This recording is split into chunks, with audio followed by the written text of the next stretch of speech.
Comment est-il possible que tu aies affirmé dans l'émission précédente que le Christ était le fils d'un empereur? Ou que le Christ était un empereur? De quel empire? Comment est-ce possible? Comment ont-ils effacé la trace du Christ empereur? En quelle année? Tant de questions. Puis Mohamed, quand apparaît-il? Qui est-il? N'est-il pas né vers 500? Le Christ est né dans ce qui serait aujourd'hui le sud de l'Ukraine, en Crimée, dans la péninsule de Crimée. Il faut expliquer pourquoi et comment la Sainte Famille a fui là-bas, ainsi que l'identité des rois mages. Les Juifs étaient ceux qui louaient le Dieu empereur du moment. Le Christ était l'empereur loué par le peuple, mais détesté par les élites. Jésus venait lutter contre la corruption. Les Juifs n'ont jamais été un peuple. Il faut que ce soit très clair, ils n'ont jamais été un peuple. Au début, c'était une caste sacerdotale et une partie de la dynastie régnante de cet empire. Évidemment, Bob, il était bon, mais pas bienveillant. Attention à ne pas confondre les termes. Tu peux être bénéfique pour la majorité de la population, mais cela ne garantit pas que tes mesures soient toutes pacifiques ou bienveillantes. Rappelez-vous, la seconde venue du Christ ne sera pas avec la parole, mais avec l'épée. L'islam apparaît très tardivement, et c'est une hérésie du christianisme, et elle apparaît initialement, non pas comme la religion de la paix, comme on l'appelle aujourd'hui. Oubliez ça. L'islam est une religion de conquête.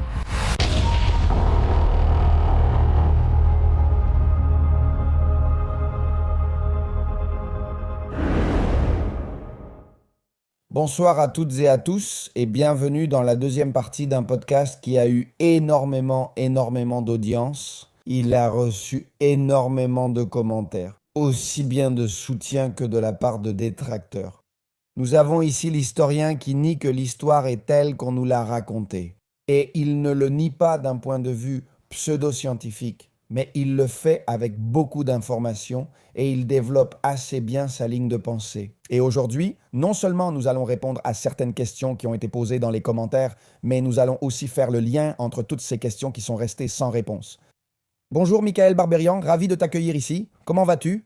Bonjour Jota, ravi d'être de retour. Voyons comment cela se passe. On va voir si les gens vont devoir demander une troisième partie parce que tu as abordé un sujet extrêmement délicat, d'accord? L'une des nombreuses choses que tu as expliquées, c'est que pratiquement toute l'histoire du christianisme et toute l'histoire de l'Europe ne sont pas telles qu'on nous les a racontées. Et beaucoup de gens ont pris cela comme une critique de l'histoire occidentale et des valeurs chrétiennes. Qu'as-tu à répondre à cela? Là, bien sûr, ça arrive toujours quand on aborde le sujet du Christ. Et évidemment, je pense qu'à la fin de ce podcast, en plus d'être injustement qualifié de judéo-maçon, d'anti-chrétien, à la fin de ce podcast, lorsque nous démystifierons le reste des civilisations et cultures, il s'agira d'une révision radicale de toutes les bases historiques. À la fin, on me traitera d'antisémite, d'islamophobe, c'est-à-dire qu'on me traitera de tout ce que vous voudrez. Je serai aussi considéré comme un ennemi de la Chine, un ennemi de l'Inde, mais bon, au final, on est là pour jouer le jeu. Le courant que tu défends, comme tu viens de le dire, d'accord, s'attaque au fondement même de toute l'histoire et de l'ensemble des civilisations.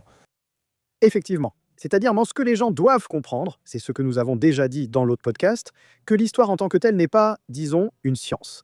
Elle a une barrière épistémologique, une limite dans l'accès à la connaissance. J'ai donné comme exemple, tu vois, que tu étudies quelque chose que l'on peut observer et qui ne varie pas en fonction de celui qui l'étudie, mais que nous étudions, disons, des vestiges matériels ou des écrits laissés par des personnes sujets à interprétation, etc., etc. Par conséquent, l'histoire en tant que discipline a une barrière assez forte en ce qui concerne l'accès à la connaissance. Un autre problème majeur de l'histoire est que, contrairement à d'autres sciences qui sont bel et bien des sciences pures, celles-ci ont connu une naissance, un développement et une révolution. L'histoire, en tant que discipline, n'a jamais connu de révolution interne. C'est-à-dire que nous continuons à étudier le même dogme depuis pratiquement 400 ans, avec quelques ajustements, bien sûr, mais toujours dans le même paradigme. La clé est de sortir de ce paradigme, car ce qui se passe aussi dans l'histoire, c'est le raisonnement circulaire, qui est une erreur logique. C'est-à-dire, je dis d'abord que A est A, selon ce que je crois, et ensuite, quand je trouve quelque chose B, je dis que B dépend de A. Donc je crée une sorte de cercle vicieux dont je ne peux pas me détacher ni sortir. Donc pour briser le système, tu ne peux pas être à l'intérieur du système, tu dois sortir du système. Je comprends parfaitement. J'aimerais que tu développes un peu plus précisément d'où vient ton raisonnement. C'est ça que les gens doivent comprendre avant tout. Ce n'est pas qu'un jour, une personne s'est réveillée, une sorte de renégat, et a dit « Je vais réviser l'histoire parce que j'en ai envie, parce que je ne sais pas, parce qu'on l'a viré d'une chaire ou d'une académie, et il s'est dit, maintenant, je dois aller à l'encontre de ce qui est établi. Non.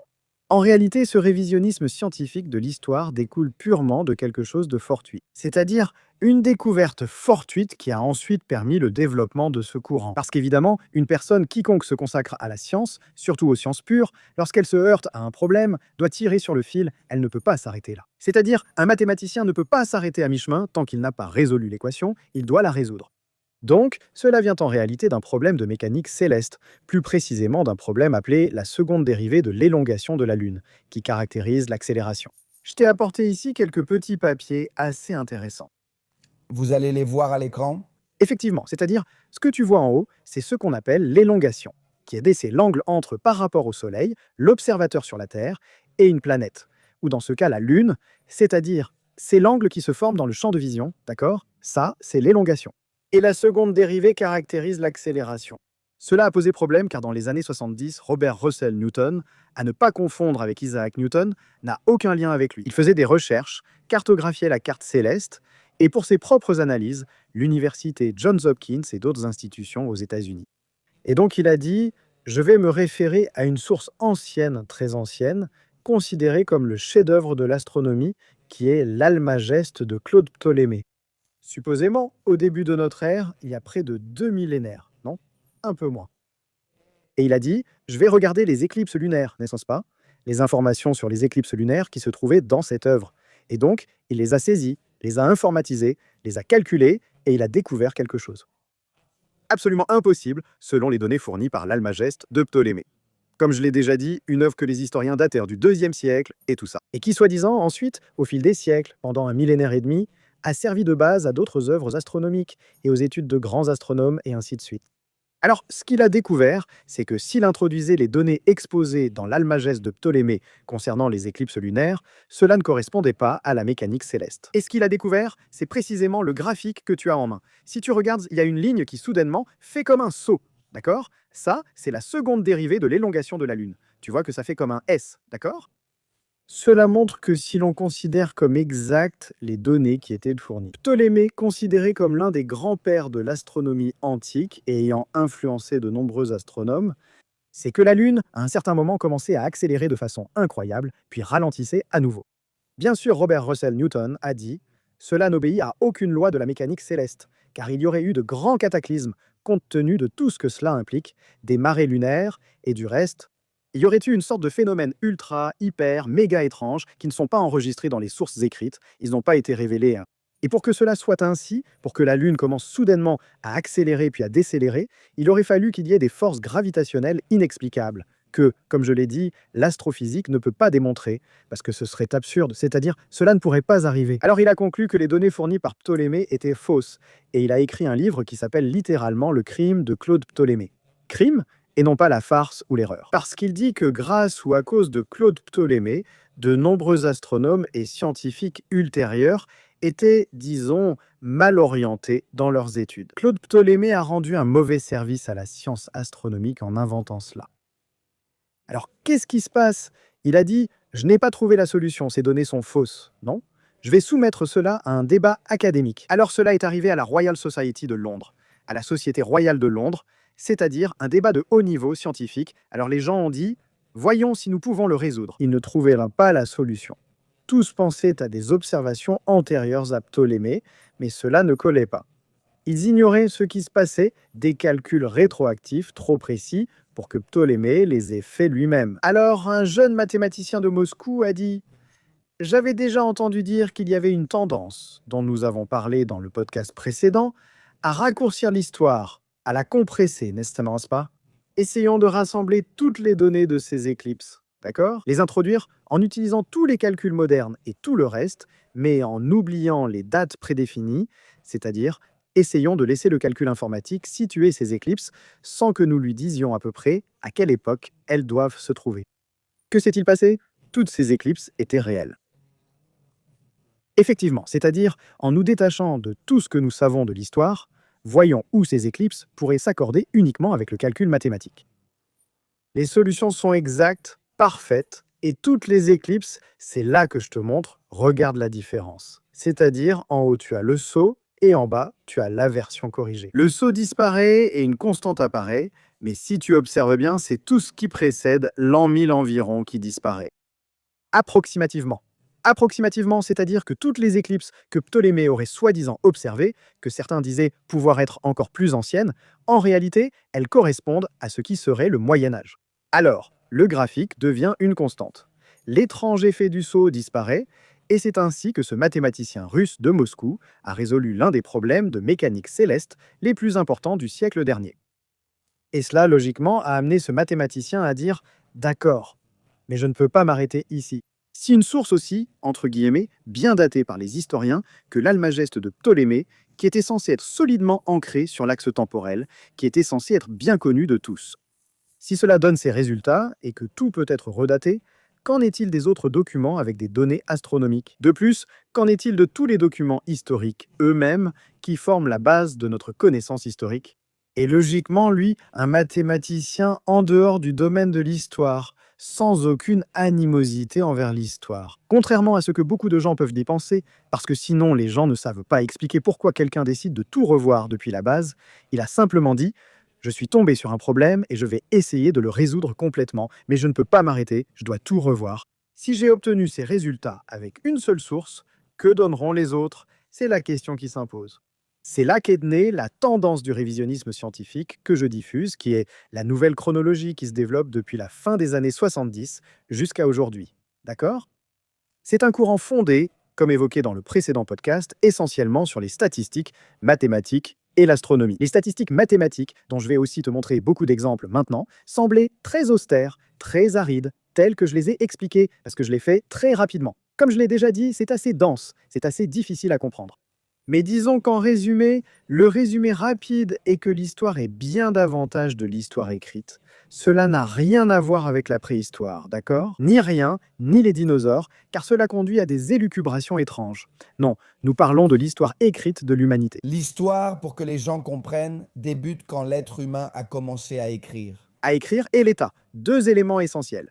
Une société hiérarchisée avec des gouvernants, ceux qui construisent des murailles, et ceux qui travaillent pour faire vivre les gouvernants. Et l'enregistrement des actions. Voilà l'histoire. Tout ce qui précède, c'est la préhistoire. On n'a pas vu de parti pris là, rien du tout. Ceux qui travaillent pour maintenir les gouvernants, ça m'a plu, ça m'a plu.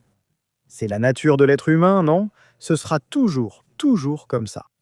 C'est que ce sera toujours comme ça.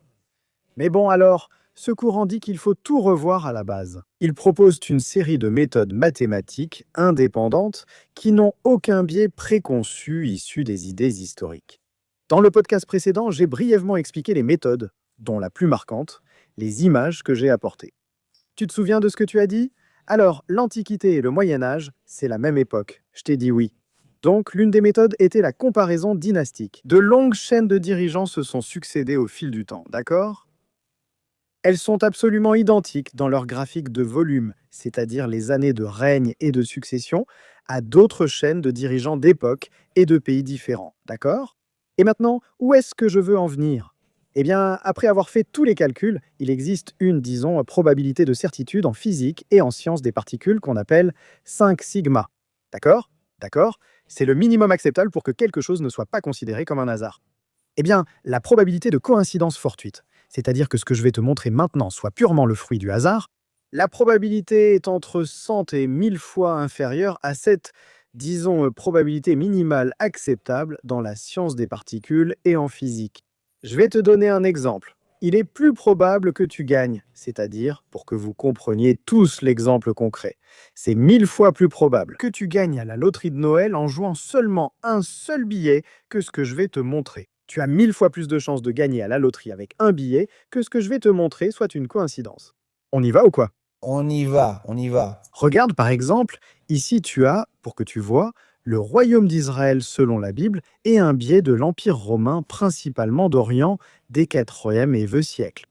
Nous avons un isomorphisme absolu, c'est-à-dire que leurs chaînes sont absolument identiques en miroir. Ici tu as le royaume de Juda selon la Bible avec aussi l'Empire romain d'Orient. Regarde, hein? Ici, tu as les couronnements des empereurs du Saint-Empire romain germanique du Xe au XIIIe siècle avec le royaume d'Israël. Beaucoup n'aimeront pas cela.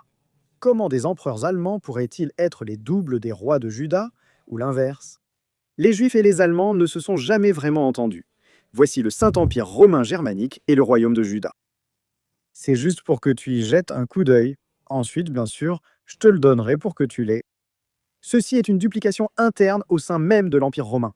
Regarde, de 82 avant notre ère jusqu'au 3e siècle soi-disant, et du 3e au 6e siècle, nouvelle duplication interne dans l'Empire romain. Je te le dis déjà, regarde, ce que tes yeux voient sont, c'est ce dont je t'ai parlé à propos de la méthode des clés, tu te souviens. En comparant deux dessins de clés. Ici, ils les ont simplement mis en mode miroir pour que le graphique soit visible. Ici, tu as de nouveau l'Empire romain d'Occident avec le Saint-Empire romain, d'accord? Ici, tu as aussi l'Empire des Ixem au XIIIe siècle, le Saint-Empire, avec l'Empire romain des IIIe au VIe siècle, à peu près, d'accord? Ensuite, il y a un parallélisme secondaire, l'Empire carolingien avec une partie de l'Empire romain d'Orient. L'Empire byzantin avec l'Angleterre, d'accord?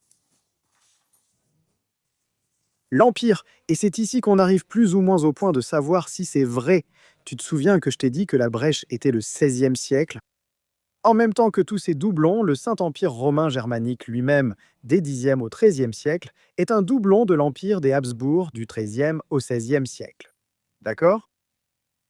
C'est ça, il y a beaucoup d'autres exemples, d'accord? Mais pour que toi et le public ayez un exemple visuel, c'est l'une des méthodes proposées. Les mathématiciens, la comparaison dynastique. Les gens diront, je peux comparer deux personnages au hasard et bien sûr que ça va correspondre. Bien sûr. Un par un, tu peux comparer par exemple Napoléon avec Napoléon III. Il y a même des gens qui ont comparé une des campagnes de Napoléon avec celle d'Adolf Hitler, par exemple lors de l'invasion de la Russie. Il se peut que tu aies des épisodes, même dans ta vie, Jota, que toi et moi puissions avoir en commun. Nous avons commencé à travailler et à étudier à peu près au même âge, je ne sais pas exactement. Il y a sans doute beaucoup de parallèles. Mais la probabilité que ton père, ton grand-père, ton arrière-grand-père, ton fils, ton petit-fils et ton arrière-petit-fils coïncident avec les miens diminue de plus en plus. Ces graphiques montrent qu'il ne s'agit pas d'un ou deux cas. Nous parlons de dizaines de séquences de chaînes qui correspondent parfaitement les unes aux autres. D'accord? C'est l'une des méthodes. Qu'a-t-on découvert avec toutes les autres méthodes, hormis celles déjà expliquées dans le précédent podcast? Eh bien, voici une autre image pour toi. Il existe trois grands décalages chronologiques dans l'histoire. Tu ne comprendras pas cette image sans explication, mais c'est aussi pour que le public la voie. D'une chronique courte, d'accord, qui couvrirait environ 500 ans. Avec ces erreurs d'allongement artificiel de l'histoire, comme je l'ai expliqué dans le podcast précédent. D'abord, une mauvaise interprétation et des datations arbitraires, ignorant que deux textes traités du même sujet, les ont placés à la suite au lieu de les superposer, créant ainsi des écarts, d'accord? Des allongements artificiels se sont formés. L'un d'eux, il y a environ 333 ans, un autre environ, 1053 ou 1153, puis il y en a un secondaire en soustrayant 330, ce qui fait 700 et quelques, puis un de 1800. Et tous ces déplacements, placés les uns derrière les autres, ont fait que nous ayons l'histoire actuelle, qui commencerait soi-disant en 3000 avant Jésus-Christ, ce qui aujourd'hui ferait environ 5000 ans. C'est-à-dire, c'est de là que viendraient ces 5 millénaires, d'accord? Faux, fantôme, que les historiens, une fois consolidés, car il ne faut pas l'oublier, la chronologie est d'abord née des mathématiques au XVIe et XVIIe siècle. Ce qui s'est passé, c'est qu'une fois que cela s'est consolidé, les gens ont dit « D'accord, maintenant cela relève du domaine de l'histoire, les mathématiciens n'ont plus rien à faire ici. » Donc il ne serait pas insensé qu'un mathématicien aujourd'hui soit celui qui le revoit, mais comme les historiens ont créé cette corporation, d'accord? Absolument, disons, imperméable. Qu'une fois que vous nous avez créé notre squelette structurant, allez-vous-en, et nous nous occupons déjà du squelette que vous avez construit. De le remplir de chair, d'os, de poils, et de former le corps, non, de l'histoire que nous connaissons tous. Alors, c'est là qu'entreraient en jeu les deux chronologistes dont je t'ai parlé dans le podcast précédent, à savoir Scaliger et Petavius, c'est-à-dire au XVIe et XVIIe siècle, où commence déjà, disons, la fiabilité documentaire. Du XVIe siècle jusqu'à nos jours, il n'y a plus de sceaux, il n'y a plus de bizarreries. Oui, tout est très bien documenté, tout est très bien lié, en plus grâce aux informations croisées. Nous parlons déjà d'une époque de l'imprimerie, de grands empires qui commencent à s'étendre pratiquement sur tout le globe, surtout des empires européens, il faut le dire, logiquement. Alors, tout commence à s'emboîter, mais cela s'emboîte sur un paradigme qui, en soi, est erroné. Ici, on passe à la deuxième phase. Au-delà des erreurs, il y a l'ajustement intentionnel lié à des intentions politiques, ce qui a toujours existé, comme évoqué dans le podcast précédent. Dis-moi. Quelles sont ces intentions politiques et qui a perpétré cette colonne vertébrale de notre histoire que tu dis avoir été falsifiée avec 5000 ans de remplissage? Ce sont 5000 ans pour falsifier. Un peu moins, mais oui, l'étendre à 5000. Je voudrais faire une parenthèse. Ce sont 5000 ans à falsifier, pas seulement en Europe, bien sûr. Tu m'as dit et affirmé qu'en Chine, en Afrique, en Amérique, partout. En réalité, ces cas sont les plus emblématiques.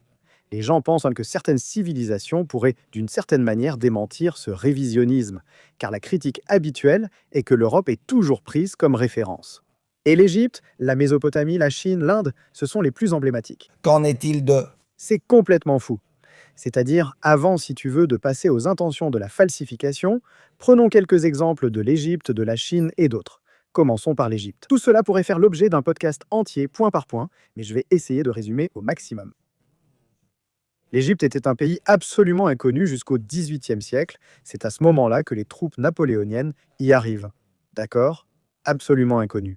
Au XVIIe siècle, un siècle plus tôt, la seule chose que l'on connaissait de l'Égypte, la seule chose que l'on connaissait, c'était une page, c'est-à-dire une face, dans ce qui serait l'équivalent de la première encyclopédie. Ce n'était pas une encyclopédie, mais la plus grande compilation de savoir de l'époque, nommée Chronographo Lutheranum ou Theatrum Historicum, le théâtre de l'histoire, n'est-ce pas? Une œuvre monumentale qui rassemblait tous les savoirs, surtout ceux des grandes civilisations, jusqu'à cette date. XVIIe siècle, 1600 et quelques d'accord.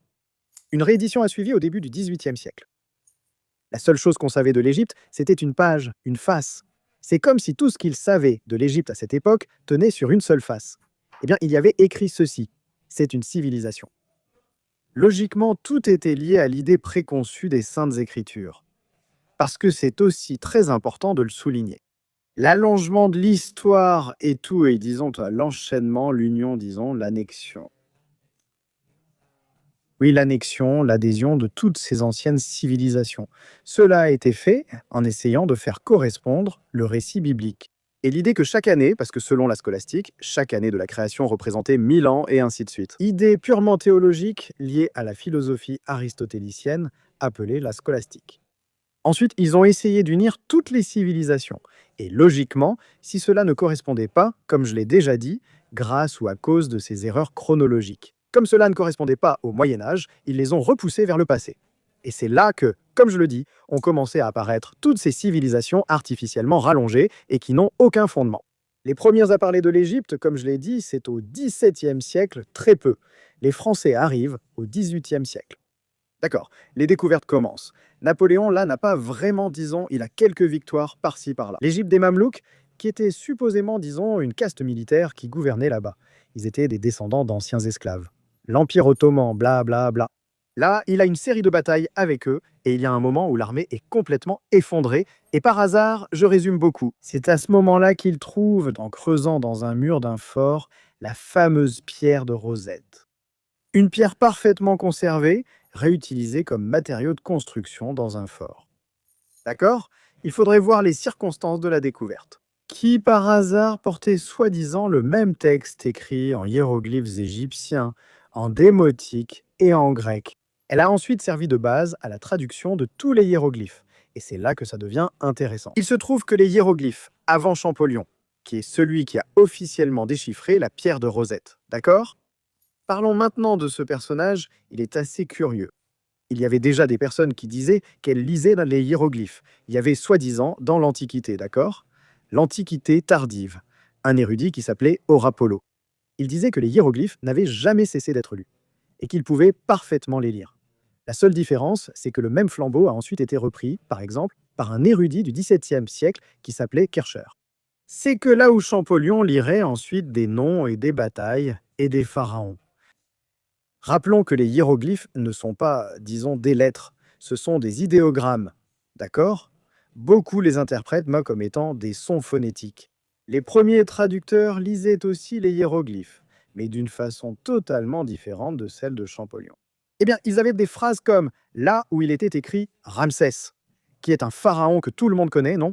Eux disaient qu'en réalité, ce n'était pas écrit Ramsès à cet endroit-là, mais que Ramezou signifie la lumière divine du Très-Haut, c'est-à-dire ce qu'ils lisaient dans les hiéroglyphes. C'est pour cela que les hiéroglyphes s'appellent ainsi, parce que c'est hieros, glyphos en grec, ce qui signifie écriture sacrée. Ce que lisaient ces érudits, c'était des textes très similaires à ce que seraient aujourd'hui des textes bibliques chrétiens. Qu'est-ce qui se passe?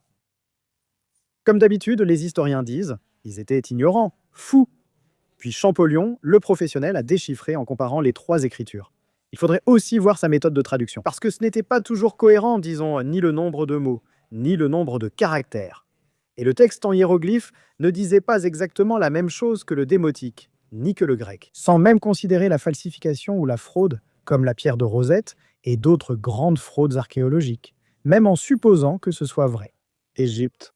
Ceci a été construit artificiellement à partir de quelques interprétations. Concernant Champollion, des documents de l'époque disent que celui qui aurait déchiffré la pierre de Rosette était une sommité, presque une machine. Le gars, disons, détériorait partout où il allait, au cours de ses recherches, les hiéroglyphes qu'il trouvait, pour les adapter à son idée préconçue de ce qu'il voulait déjà lire en fonction de la Bible.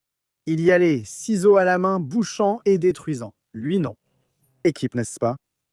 Et beaucoup d'autres érudits de l'époque ont fait plus ou moins la même chose. Ils ont, disons, ajusté et fait en sorte que beaucoup de significations anciennes des anciens hiéroglyphes soient perdues sans possibilité de retour.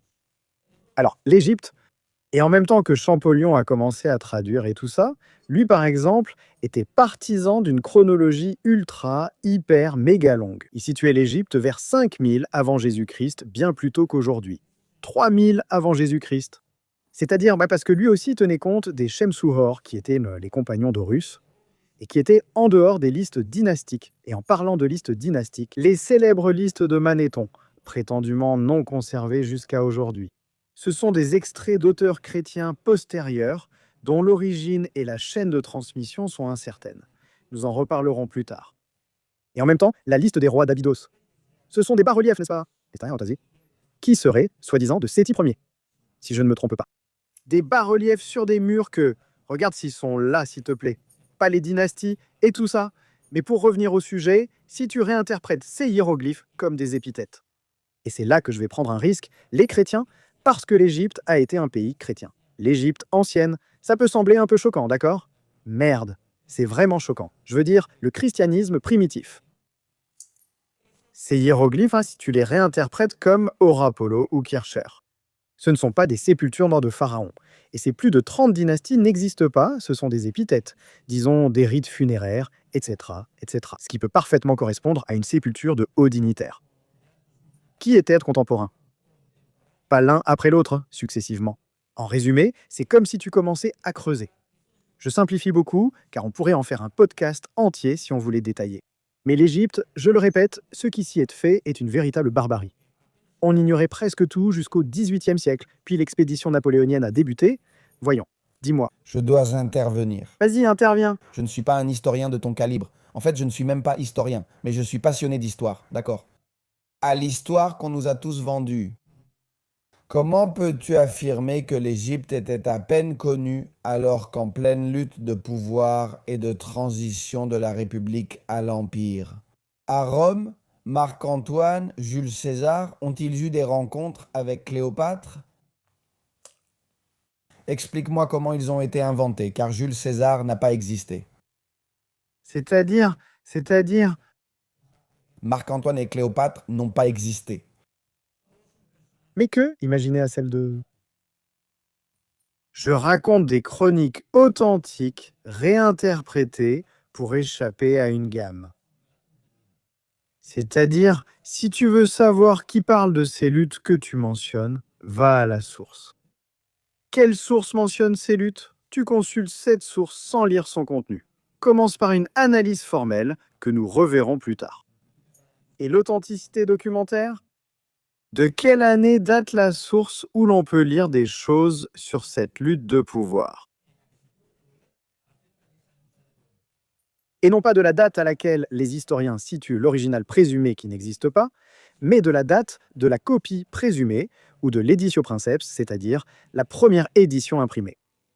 Qui parle de cela et dont on peut retracer la chaîne de garde, c'est-à-dire savoir entre quelles mains elle est passée et où elle a été inventoriée sans perdre sa trace? Les experts judiciaires ou enquêteurs privés le savent-ils? Autrement dit, si tu ne peux pas retracer le parcours d'un document, tu ne peux pas lui accorder de crédibilité car il peut être faux. Il faut que tout son parcours soit officiel et traçable au fil du temps. D'accord? Si tu fais cet exercice, tu te rendras compte que ces documents, au mieux, remontent au XVe siècle, mais le plus probable et le plus sûr, c'est qu'ils datent du XIXe siècle. Alors, quel degré de véracité accorderais-tu à un document du XVIe siècle qui, soi-disant, te parle de quelque chose qui s'est produit 1500 ans plus tôt, et entre la date supposée de ce document et les événements qu'il décrit, il n'y a rien entre les deux? Tu comprends? C'est-à-dire que tes questionnements sont purement historiographiques, liés à l'interprétation de l'information historique. Ce que fait le courant révisionniste, c'est dire cette information historique que tu crois pouvoir interpréter de telle ou telle manière, ce qu'il faut voir, c'est d'où elle provient. Parce que si son origine est douteuse, lors d'un procès, s'il existait quelque chose comme un tribunal historique, elle n'aurait aucune validité. C'est comme si, lors de l'achat ou la vente d'une maison, tu me demandais des documents et que je les écrivais à la main au lieu d'aller les chercher à l'administration et je les apportais à la procédure concernée, non? Et on me dit, monsieur, ce document, qu'est-ce que c'est? Non, mais il est authentique, il est écrit. On va me dire, non, mais il est écrit à la main, il y a une tache de café et vous venez de me l'apporter. Écoute, moi j'ai copié un original tamponné, mais il n'existe plus. Il a été perdu. Je t'apporte juste cette copie manuscrite. On va se demander, tu es sérieux? Quelle validité? Aucune. Ça, en matière juridique, ça n'a aucune validité. En matière d'enquête, la chaîne de conservation est très importante. En histoire, tout est valable, d'accord? Parce que si les historiens admettent qu'ils ne peuvent pas se fier à des sources qui n'ont pas de chaîne de conservation, ils admettent littéralement que l'histoire n'a pas de fondement. Elle n'en a pas. Nous parlons de grandes falsifications et tout le reste. Mais ce que, disons Veil, Pardon de t'interrompre, mais je voulais intervenir. C'est-à-dire qu'en se basant sur la ligne de pensée et la ligne révisionniste que tu défends et diffuses, des figures comme Alexandre le Grand n'ont peut-être jamais existé. les figures comme Alexandre le Grand, si tu veux, je peux faire ici une petite précision, bien sûr. Car Alexandre le Grand, bon sang, ce jeune homme qui, avant 30 ans, avait presque conquis tout le monde connu. Sais-tu de quand date la première source qui parle supposément des campagnes d'Alexandre? C'est l'historiographie d'Arien, supposément presque un demi-millénaire plus tard. La première source qui parle d'Alexandre le Grand n'est pas de son époque, même pas dans l'histoire officielle. Elle est bien postérieure. C'est comme si la première source sur Charles Quint était Jota qu'il écrit aujourd'hui. Où est Charles Quint d'Allemagne et Charles Ier d'Espagne? En effet, imagine que la seule chose connue de ce personnage soit ce que tu écris maintenant pour la première fois. Donc là déjà, d'emblée, tu dois te demander « Attends, quelle validité cela a-t-il » Ensuite, mais la figure d'Alexandre le Grand a énormément évolué au fil du temps. C'est très intéressant comme exercice pour quiconque aime l'histoire. L'histoire que nous connaissons est en grande partie une construction du XXe siècle. Ce qui se disait au XIXe siècle, pas dans la seconde moitié, mais dans la première moitié du XIXe siècle, même si c'était aussi dans le même paradigme, il y avait énormément de choses qui changeaient radicalement. Si tu consultes les encyclopédies du XVIIIe siècle, rédigées par des historiens du même paradigme, c'était aussi très différent. Par exemple, on sait que la première fois que quelqu'un revendique la figure d'Alexandre le Grand, pour la mettre en valeur, parce que personne ne la mettait en valeur, c'était un personnage un peu semi-légendaire qui apparaissait dans des épopées médiévales. On ne savait pas exactement ce que c'était, n'est-ce pas? En Orient, on l'appelait Iskander, l'homme aux deux cornes. Des figures quasi mythiques, sans historicité. Les premiers à revendiquer Alexandre le Grand pour eux-mêmes sont les Slaves des Balkans, parce que, souviens-toi, c'est ici que commence le conflit entre les Macédoniens et les Grecs actuels. Les Grecs actuels affirment qu'Alexandre le Grand était grec, tandis que les Macédoniens, slaves, soutiennent qu'il était macédonien, car il venait de Macédoine selon l'histoire officielle. D'où le conflit. Les premiers à revendiquer Alexandre le Grand comme figure importante furent dans les Macédoniens, c'est-à-dire les Slaves des Balkans, face à l'avancée ottomane et à la conquête de la péninsule balkanique, pour enflammer les esprits. C'est-à-dire que cela peut être un mythe fondateur pour faire face à des vagues d'envahisseurs. Absolument. Absolument. Et de plus, ce qui est curieux, c'est que dans leurs propres documents et dans beaucoup d'autres, les Ottomans étaient appelés Perses. On ne les appelait pas Turcs, on les appelait Perses. Donc, le récit est déjà construit. Un empire perse qui avance de l'Orient vers l'Occident, vers les Balkans. Comme cela s'est produit dans l'Antiquité, comme l'ont fait nos ancêtres, nous allons leur faire face, nous allons stopper la barbarie et le despotisme oriental. Tu comprends où va le récit, n'est-ce pas? D'accord, je comprends parfaitement. Donc, ce que tu défends, c'est que, par exemple, de grands empires qu'on nous a présentés comme totalement étrangers les uns aux autres, comme l'empire perse dans l'Antiquité dont tu nies l'existence, en réalité, c'est l'empire ottoman selon le courant de révision historique que tu défends. Effectivement, c'est-à-dire, par exemple, en Perse, il n'existe pas un seul document qui parle de la conquête d'Alexandre le Grand. Il n'y en a pas, ça n'existe pas. En Inde, aucun témoignage ne mentionne l'arrivée d'Alexandre le Grand en Inde. La seule chose à laquelle nous nous fions, ce sont des auteurs grecs dont la chaîne de transmission ne remonte qu'à la Renaissance, et pas avant, justement à l'époque où les réfugiés byzantins fuient les Ottomans pour se rendre en Italie. C'est-à-dire, si tu commences à tirer sur ce fil, tu te rends compte que les bases sont très instables, mais absolument instables. En fait, en parlant d'empire, je t'ai aussi apporté ici un et ici. On entrerait aussi, dans l'utilisation politique de cette falsification de l'histoire pour la survie des civilisations européennes de l'époque face à l'avancée ottomane. Non seulement la survie, mais rends-toi compte que, comme nous l'avons dit dans le podcast précédent, la légitimité réside toujours dans l'ancienneté d'une lignée, d'une monarchie ou de quoi que ce soit. C'est-à-dire, plus tu dis que ton État, nous étions ici avant, et ma dynastie était apparentée à la première dynastie qui a gouverné dans cette région. Vous êtes des nouveaux venus, vous n'avez aucun droit sur ces terres. En fin de compte, tout se légitime par l'ancienneté. C'est pourquoi, aujourd'hui encore, par exemple, même en psychologie humaine, on a tendance à accorder plus de valeur à l'opinion d'une personne âgée, même si elle n'a peut-être aucune formation. Mais l'expérience de l'âge prime sur celle d'une personne jeune qui, elle, est instruite. Qu'est-ce que tu peux savoir, toi, si tu as encore du lait derrière les oreilles, comme on dit souvent? C'est-à-dire, même la psychologie humaine fait que l'ancien a toujours comme une sorte d'aura. À écouter. C'est un facteur psychologique important. Alors, nous avons parlé un peu de l'Égypte. Alors, la Mésopotamie, parce que les gens diront « Et la Mésopotamie alors ?» La Mésopotamie, c'est une autre folie. La Mésopotamie, c'est encore pire que l'Égypte, parce que l'Égypte, c'est pire. En Égypte, il y a ces constructions monumentales et des éléments souvent mal interprétés ou mal datés. Le sujet de l'Égypte et des pyramides pourrait t'intéresser. Quelle était la théorie? Il y en a deux. Oh, Los aliens la construction. ce que je vais dire n'appartient pas au courant révisionniste. C'est une analyse parallèle d'un physico-chimiste suisse-français qui s'appelle Joseph Davidovich. En analysant les roches de la pyramide, en prélevant des échantillons des pierres de la pyramide, il a découvert quelque chose de très intéressant. Sa composition est amorphe, différente d'une roche naturelle, et il y a trouvé des restes, comme des poils de chèvre dans la pierre. Cela veut dire que ce n'est pas une pierre naturelle, mais plutôt un béton qui imite la pierre. C'est un béton qu'il a breveté. En fait, il est breveté par l'Institut du géopolymère grâce à cette découverte. Et il n'a pas seulement breveté et dit « Bon, il y a ici une composition chimique étrange, etc. » Il a reproduit ces pierres avec des coffrages, si quelqu'un a déjà travaillé sur un chantier avec ce procédé. Et alors, il a calculé qu'environ 3000 ouvriers à peu près, avec une vingtaine de moules de ce coffrage. Environ 25 ans, il pourrait parfaitement construire la grande pyramide de Khéops. Par exemple, c'est-à-dire que ce sont des délais tout à fait raisonnables, même dans la vie d'un souverain. C'est-à-dire, si tu ordonnes de construire quelque chose pendant que tu es jeune, et qu'à ta mort, c'est terminé. À peu près. Donc cela élimine logiquement toutes les théories sur l'esclavage et les centaines de milliers d'esclaves, car des esclaves illettrés et ignorants, comment... Aurait-il pu monter ces pierres?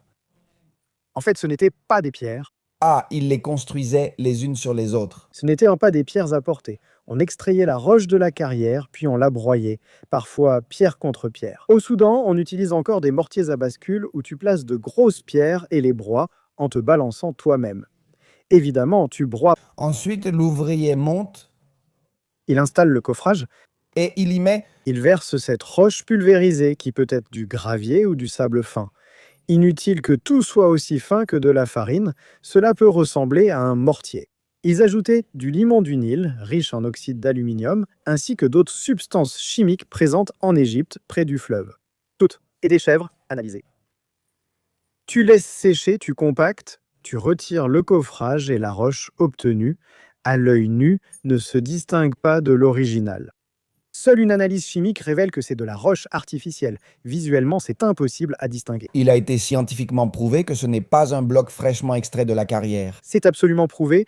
En fait, Joseph David Hobbs, comme je l'ai dit, a breveté, a reproduit ses expériences en Égypte et a invité à un débat l'un des plus grands égyptologues de l'histoire, Jean-Philippe Lauer. Qu'est-ce qui s'est passé? Jean-Philippe Lauer n'est pas venu au débat. Qu'est-ce qu'un égyptologue va défendre? Pardon. Et il a dit, c'est intelligent, mais c'est impossible. Voilà. Et il s'est contenté de cette phrase. Pas de débat, rien du tout. La méthode a été reproduite et réfutée. En somme, tout le monde peut consulter la base de données et les études de Joseph David Hobbs et, s'il le souhaite, s'il a de l'argent et du temps, aller en Égypte pour faire ce test. Je veux dire, faire un bloc comme ça, il n'est pas nécessaire de faire un bloc géant. Il s'agit simplement de la reproductibilité et de le reproduire avec un coffrage. Ça, c'est l'Égypte. Maintenant, pourquoi ai-je dit cela? Parce qu'en Égypte, au moins, les monuments sont là. Qu'ils soient mal datés et interprétés est une chose, mais la Mésopotamie, c'est pire.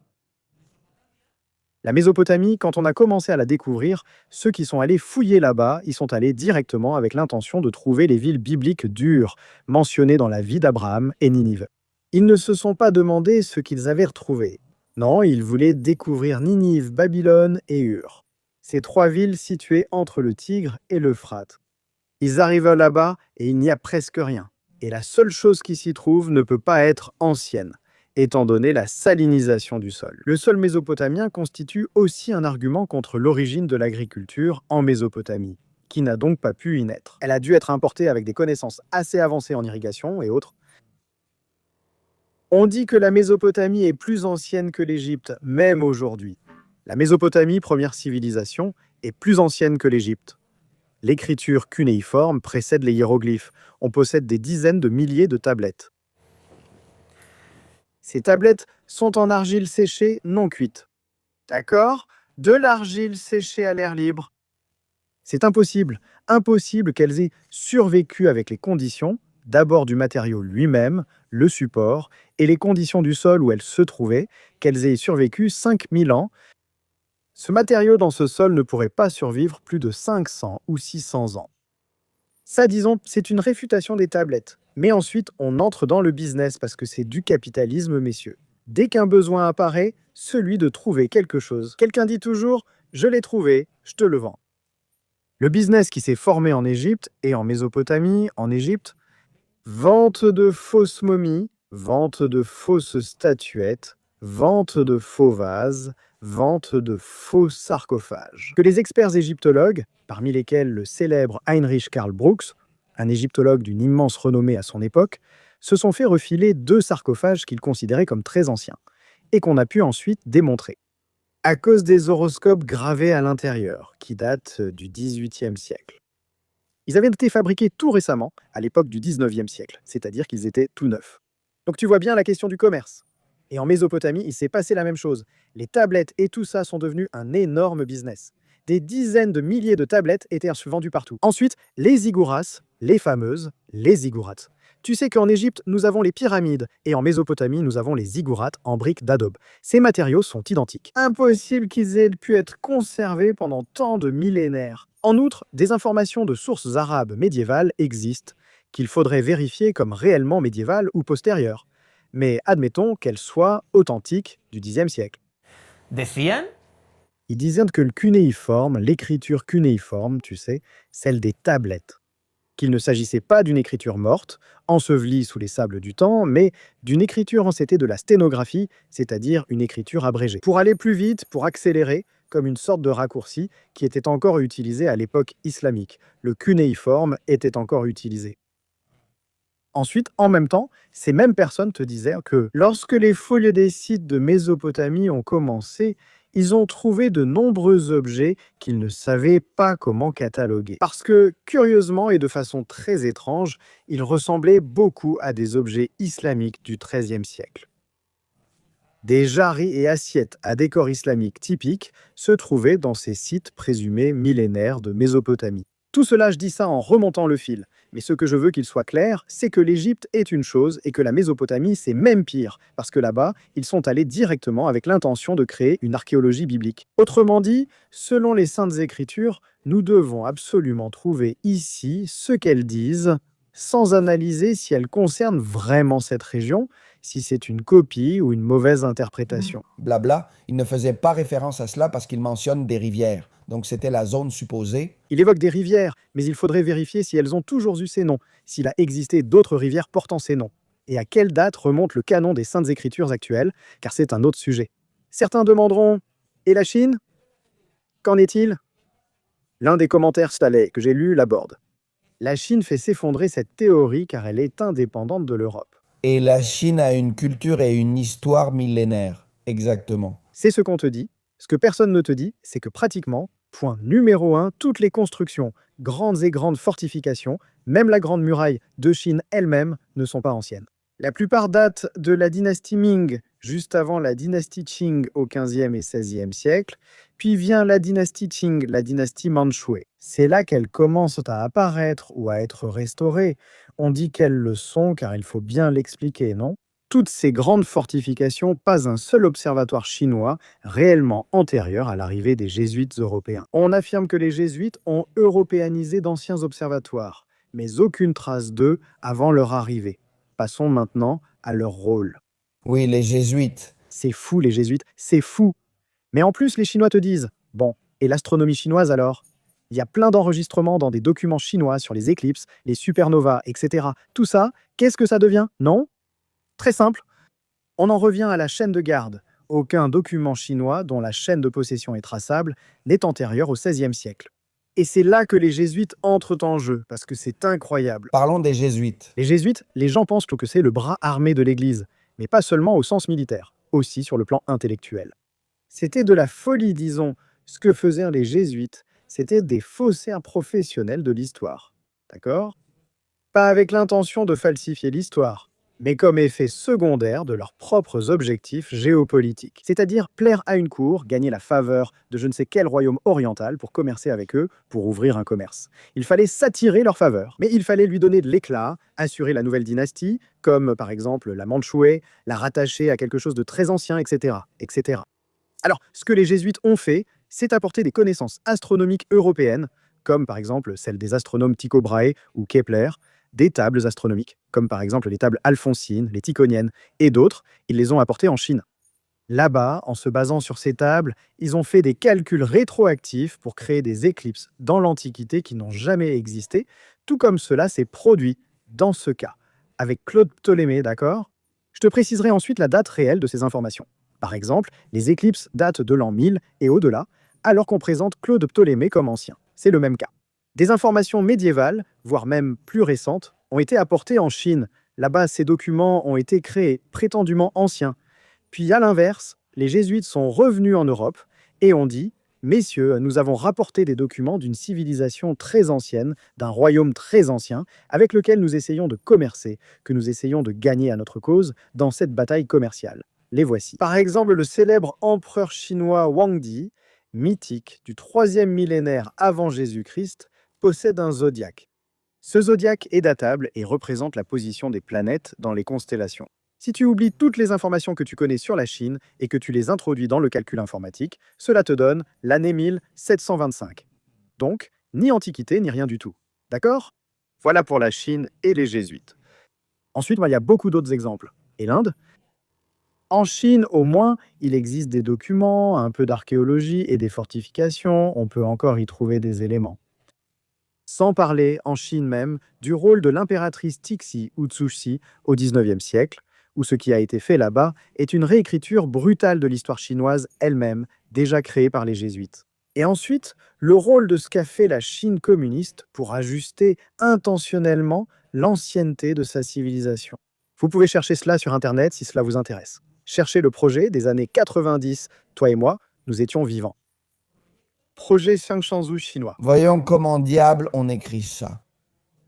Cherchez-le. Ce n'est rien d'autre, c'est incroyable, ça a été fait de nos jours. Ce n'était rien d'autre que le gouvernement communiste chinois essayant, disons, de consolider l'idée des 5000 ans de la Chine, qui a commencé à faire des calculs astronomiques en ajustant ceci, ceci, ceci. Heureusement, il existe aujourd'hui des astronomes qui lui ont dit « Ici, vous faites un ajustement qui ne reflète pas la réalité astronomique ». Autrement dit, ils essayaient d'ajuster les dates pour donner, disons, de la crédibilité à cette prétendue ancienneté de la Chine. Ils l'ont fait dans les années 90. Avec toutes ces informations croisées, avec les reporters et toi, nous en sommes témoins. Imagine ce qu'on pouvait faire il y a 300 ou 400 ans, quand, dans un royaume qui n'avait pas non plus beaucoup de relations avec Il y avait les scribes du royaume lui-même. les scribes ou 3 ou 4 imprimeries contrôlées par les puissants, et le pouvoir leur disait « Ici, on imprime mes paroles ».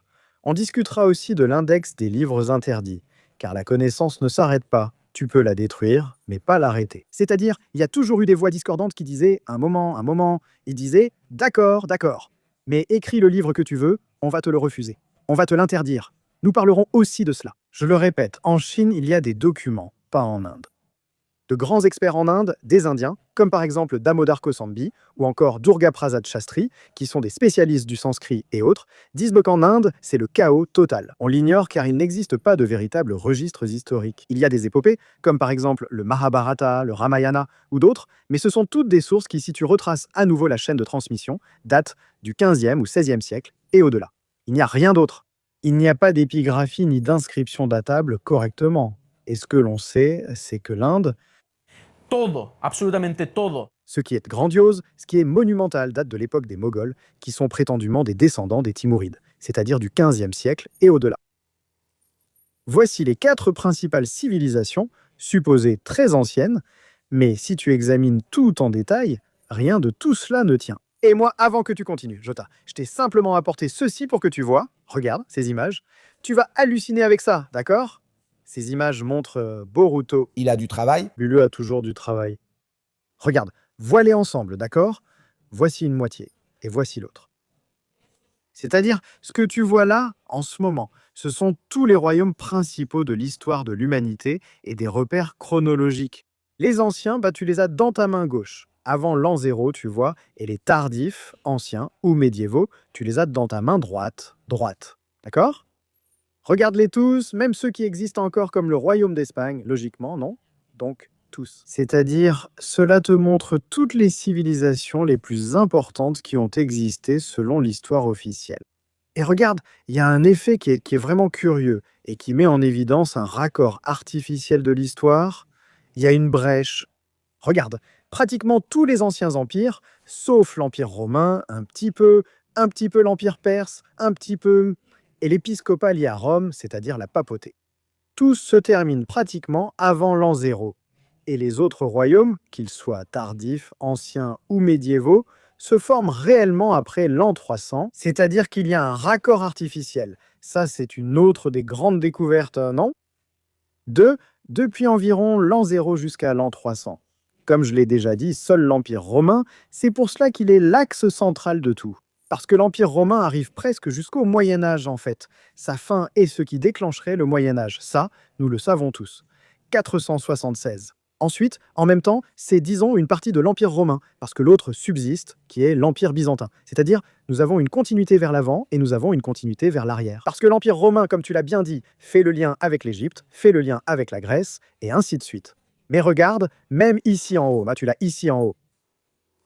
Les ères chronologiques comptées à Rome, comme Abe Urbe Condita, ou l'ère des Olympiades grecques, s'achèvent aussi à ce seuil. C'est-à-dire qu'il semble qu'il y ait une brèche historique, qu'on disait magique, que magiquement, tout ce qui était important dans l'Antiquité meurt cette année-là. Qu'il s'agisse de l'Europe, de l'Asie ou de l'Afrique, tout sauf ce lien qu'est l'Empire romain, comme je l'ai déjà dit. D'où les duplications internes au sein de l'Empire romain que je t'ai montré tout à l'heure. Une partie de l'Empire romain est un duplicata d'une autre partie de l'Empire romain, etc., etc. L'Empire romain, c'est l'Empire byzantin. Tout cela aboutit finalement au fait que l'Empire byzantin est l'un des modèles, un moule pour l'histoire de l'Empire romain, mais aussi pour la Chine. L'histoire de la Chine prolongée vers le passé. Si la véritable commence au XVIe siècle, alors qu'y avait-il avant? D'où sort cette Chine millénaire? Et il y a des parallèles, là aussi, les dynasties chinoises et tout le reste, qui sont absolument des copies identiques de Byzance. Les jésuites qui ont apporté cette histoire là-bas ne l'ont pas inventée à la manière de Tolkien. On ne va pas créer une histoire pour la Chine. Ils ont pris une histoire existante et travaillé à partir de celle-ci sur l'autre. C'est de là que naissent tous ces isomorphismes, c'est-à-dire tous ces parallélismes, toutes ces duplications. Et c'est un truc vraiment énorme, mais alors vraiment énorme. Parmi toutes ces méthodes que je t'ai citées, l'une des plus importantes est aussi la méthode astronomique. L'astronomie est essentielle, avec de nombreux zodiaques égyptiens que l'on peut relier, qui donnent des résultats pour des dates médiévales. Par exemple, le temple de Dendera et son zodiaque circulaire donnent une date cruciale, surtout pour les amateurs du sujet. À ceux qui m'accusaient d'être judéo-maçon antichrétien, je sais déjà qu'à la fin de ce podcast, on me traitera d'antisémite, islamophobe, haineux de la Chine et de tous. L'histoire du Christ. Jamais. En fait, je le répète. Ce courant révisionniste de l'histoire exalte la figure du Christ antéchrist. Au-delà de toute limite, il ne te dit pas qu'il a été une figure au milieu de 3 millénaires qui l'ont précédé et de 2 millénaires qui lui ont succédé, mais qu'il est pratiquement le jalon fondateur de l'histoire de l'humanité, car tout découle de lui. Tous les grands dieux d'autres empereurs sont ses copies, sur le papier bien sûr. Et en réalité, tout notre savoir, toute notre civilisation est ancrée à la figure du Christ. C'est-à-dire, c'est bien plus important, beaucoup plus important que ce que les gens pensent. J'ai besoin de ton explication car je ne comprends pas quelque chose. Je n'ai pas d'argument pour réfuter quoi que ce soit de ce que tu me racontes parce que, évidemment, tu as ta ligne de pensée absolument structurée avec des documents et des recoupements d'informations. Mais il y a quelque chose qui ne colle pas tout à fait pour moi. C'est-à-dire, je veux poser des questions simples pour le public, comme par exemple, comment est-il possible que le Christ ait été le fils d'un empereur? Ou que le Christ ait été un empereur? De quel empire? Comment est-ce possible? Comment ont-ils effacé la trace du Christ empereur? En quelle année? Tant de questions. Puis, quand la figure de Mohammed apparaît-elle? Qui est-ce? Il n'est pas né en 500? Non, c'est que je ne comprends pas tout à fait. C'est ici que nous abordons l'un des, disons, piliers fondamentaux de ce révisionnisme, sans entrer dans la matière mathématique. Attention, cela peut être fait par n'importe qui ayant un minimum de sens critique dans une analyse presque digne d'un détective. Il vous suffit simplement de devenir des détectives de l'histoire. C'est très important. Autrement dit, ce que tu dois faire, c'est ne pas écouter le récit du présumé coupable qui essaie d'inventer un alibi. Tu dois analyser si cet alibi a du sens. Parce qu'il te le dit, hier je faisais ceci et cela. Peut-être? Non, tu dois enquêter au-delà de ça, en dehors du récit de la personne. S'il était bien là, s'il y a des caméras ou des échantillons d'ADN, il faut des éléments complémentaires, d'accord? On en revient toujours au même point. Document, authenticité documentaire, principe de chaîne de garde, et plus important encore, copie et falsification. Je vais te donner un exemple très simple. Il y a une figure importante de la Renaissance italienne, sur laquelle nous n'allons pas entrer dans les détails, si c'est vrai, ces années de vie peut-être même un peu plus modernes, mais disons les siècles, la fin du XIVe et le XVe, n'est-ce pas? Il s'appelait Poggio, ne ris pas, Poggio Bracciolini. Pas Poggio, hein? Poggio Bracciolini. Ce type avait été secrétaire épiscopal auprès de 8 papes différents, pratiquement toute sa vie. Je crois que c'est presque 50 ans, quelque chose comme ça. Donc non, il a travaillé pour les papes. Et le gars avait, imagine, en plus il était financé par les Médicis, des familles très riches d'Italie et tout ça. Le gars faisait ce qu'il voulait. Alors on lui disait, écoute, il nous faut que tu trouves une justification pour ça. Bam, le gars te sortait un document qui disait que, et ça va faire rire les gens, d'ailleurs Pétrarque écrivait là-dessus, que César, Jules César, avait remis à la maison de Habsbourg une série de droits. Maison de Habsbourg, César, plus de 1000 ans les séparent. Et les gens diraient, voyons, qu'à leur époque, ils diraient, s'ils connaissaient autant l'histoire. L'histoire, la chronologie a toujours existé, non? On revient à la même chose que lorsque la chronologie que nous connaissons aujourd'hui a été créée. Ce document existe. Pétrarque écrivait à son sujet et tentait de prouver que la cession de César n'était pas légitime. Autrement dit, il ne disait pas comment César pourrait-il accorder des droits à la maison de Habsbourg avec 1000 ans d'écart. Ou pensait-il alors qu'il y avait 1000 ans entre la maison de Habsbourg et Jules César? Passons à autre chose. Poggio, lui, a écrit, et cela est pratiquement démontré. Il dit qu'il a trouvé qu'il allait dans un monastère perdu, et il a trouvé.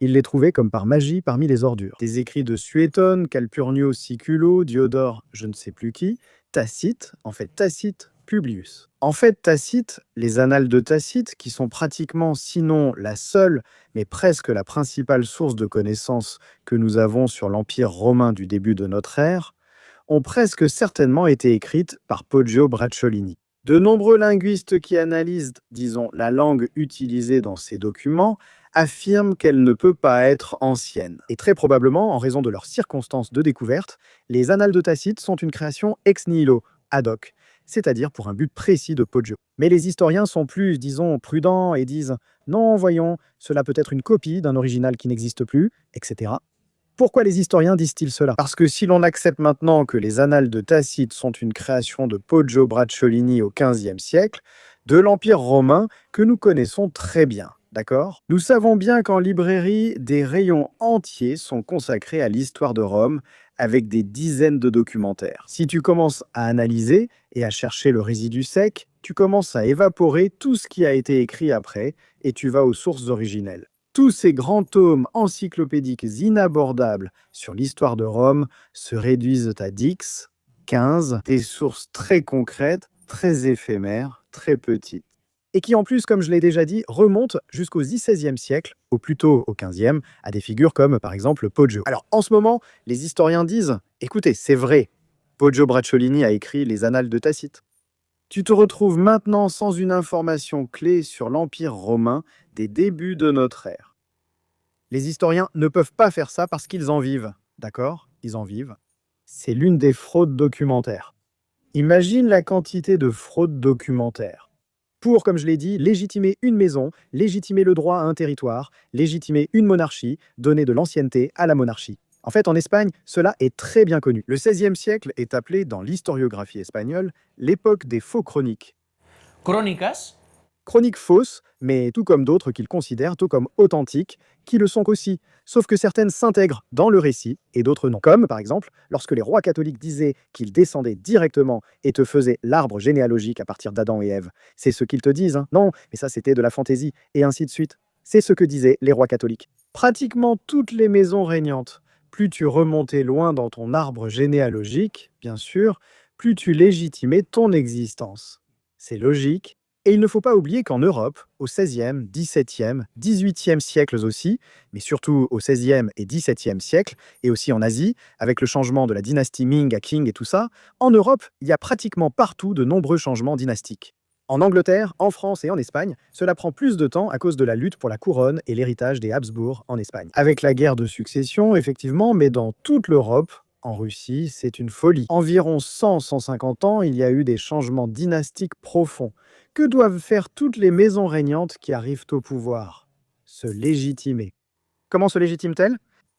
Je remonte dans le temps. Par exemple, Ivan le Terrible, Ivan IV de Russie, disait que par sa lignée, il remontait à Auguste César, empereur, à Rome. C'est-à-dire des choses où tu te dis comment ils n'avaient pas à le justifier parce qu'il n'existait, disons, ni tribunal ni science pour leur dire « Attendez un instant, vérifions cela ». Qu'est-ce que tu vas vérifier? Je suis presque un monarque absolu, non? En fin de compte, j'ai le monopole légal de la violence. Tu vas me remettre en question?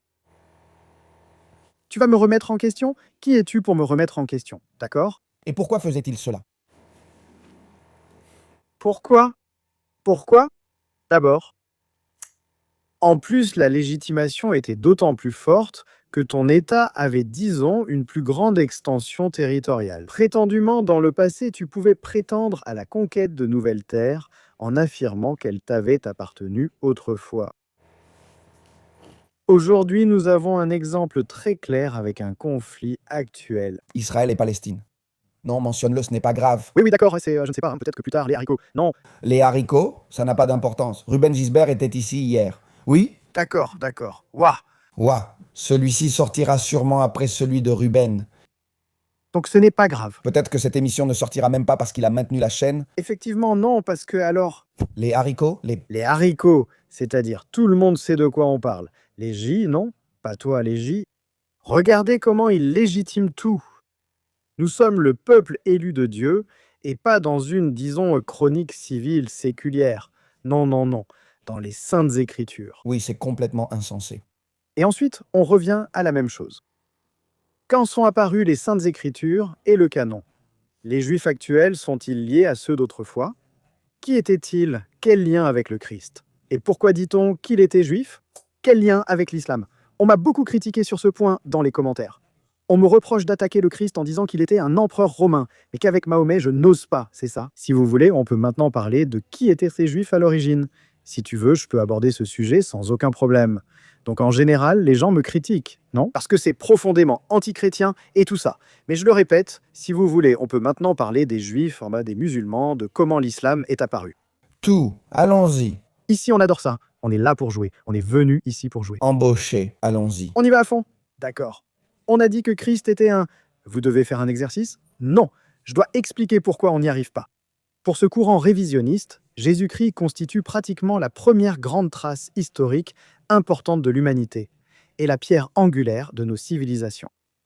Quel est ce témoignage historique?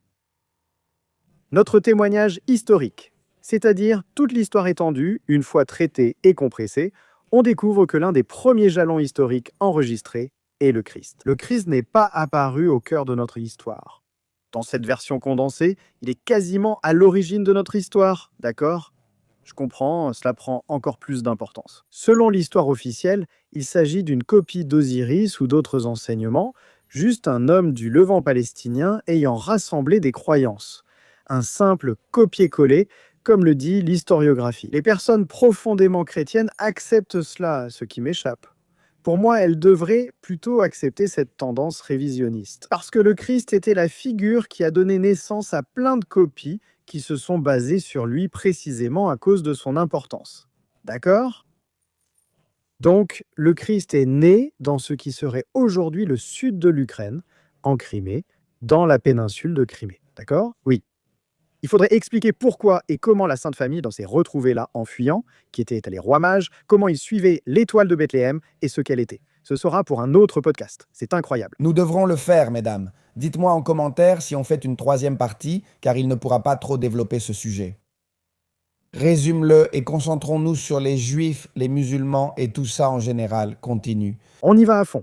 Alors, dans le podcast précédent, souvenez-vous que j'ai dit qu'on dit que Jésus était juif parce qu'autrefois, juif et judéo signifiait celui qui idolâtre ou celui qui loue Dieu. Et autrefois, comme l'histoire officielle elle-même le dit, dans l'histoire ancienne, les empereurs étaient des dieux. Par conséquent, les Juifs étaient ceux qui louaient le dieu empereur du moment. Le Christ était l'empereur loué par le peuple, mais détesté par les élites. D'accord?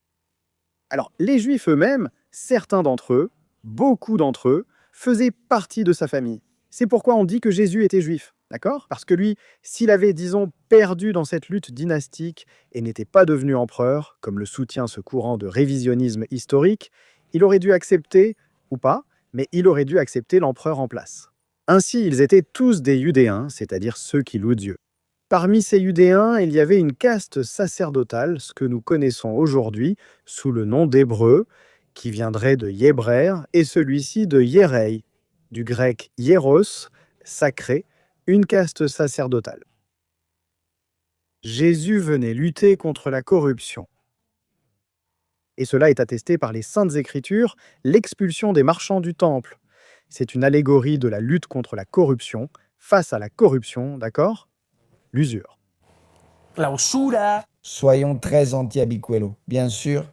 Bien sûr, au final, on va droit au but, c'est-à-dire que les Juifs n'ont jamais été un peuple. Il faut que ce soit très clair, ils n'ont jamais été un peuple. Au départ, c'était une caste sacerdotale et une partie de la dynastie régnante de cet empire. D'accord? Dans cet empire. Et les Yébréis, les Hébreux, constituaient effectivement uniquement la caste sacerdotale. D'accord? Une fois que le Christ est mort ou crucifié et ressuscité. D'accord? Il y a eu un conflit avec ceux qui ont demandé qu'il soit crucifié, qui faisaient partie de sa famille, une branche dynastique appelée les Angelos. De là vient la rébellion des anges contre Dieu et l'ange déchu. D'accord? Ils ont ensuite perdu la guerre et se sont réfugiés sur de magnifiques îles connues aujourd'hui sous le nom d'Angleterre. D'accord? C'est clair. C'est-à-dire la lutte dynastique entre les Angelos et les chrétiens, ou un enfant auquel appartenait le Christ, c'est maintenant que les gens vont commencer à dire que je prends beaucoup de drogue. Oui, messieurs, je prends beaucoup de drogue ou ce que vous voulez. Tu fumes des joints? Jamais. Je veux dire, c'est du sérieux. Le problème, c'est que Dit comme ça, je sais que c'est très... Choquant. Voyons, récapitulons. Récapitulons. Tu dis que le Christ appartenait à une dynastie, celle des anges. Une partie de la dynastie qu'il a renversée était appelée les anges, angelos en grec. D'accord? C'était une branche dynastique et lui appartenait à une autre appelée les Comnènes. D'accord? Cela selon les chroniques byzantines laïques, c'est-à-dire que c'est aussi une interprétation, nous ne savons pas. C'est très clair? C'est ce que j'allais dire. Ma question était, où est la source primaire avec la chaîne de conservation et tout ce que tu exiges à l'histoire officielle, dans ce que tu me racontes? Effectivement. En effet, ce courant révisionniste de l'histoire ne dit pas qu'il a forcément raison. Nous ne sommes pas une machine à voyager dans le temps pour tout enregistrer. Non, non. Ce que dit ce courant révisionniste de l'histoire, c'est qu'avec la documentation existante, à ce jour, les historiens disent que le récit est A. Nous l'avons révisé, ajusté, compressé, c'est B. Maintenant, il se peut que demain on invente la machine à voyager dans le temps, qu'on voyage et que ce ne soit ni A ni B. Très probablement.